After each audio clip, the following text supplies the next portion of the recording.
ولكن قست قلوبهم وزين لهم الشيطان ما كانوا يعملون. الشيطان بيزين للإنسان إنه ما يصلي، بتم يوسوس له ويلعبه. بدي يقوم مثلا أذن الفجر، بدي يقوم لا شو يطلع لما 5 دقائق تاخذ راحتك والخمس دقائق تطلع عليه الشمس يكون روى عليه الصلاة. وهل بده إياه الله شلون؟ ولذلك ورد في الحديث الصحيح رواه البخاري: إذا نام ابن آدم جاء الشيطان وعقد على قافيته 3 عقد. إيه القافية؟ النقرة بسموها الناس. يقول له بكل عقدة: نم عليك ليل طويل. ما بيطلع الفجر لا تخاف. بأول ليل بيسهروا على التلفزيون، على الراديو، على العلب، بالشدة، بالهيك.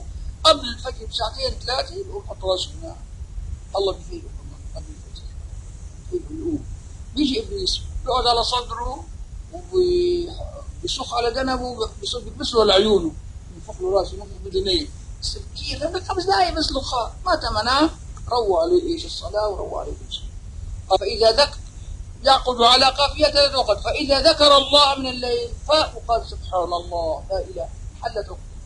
فاذا توضا انحلت الثانيه، فاذا صلى 2 ركعتين انحلت الثالثه. فقام ذاك اليوم طيبا نشيطا معافى في بدنه مباركا له في رزقه طيلة نهاره. وإذا بقي نائم حتى أذن عليه فذاك بال الشيطان في أذنه فيقوم خبيث النفس كسلانا.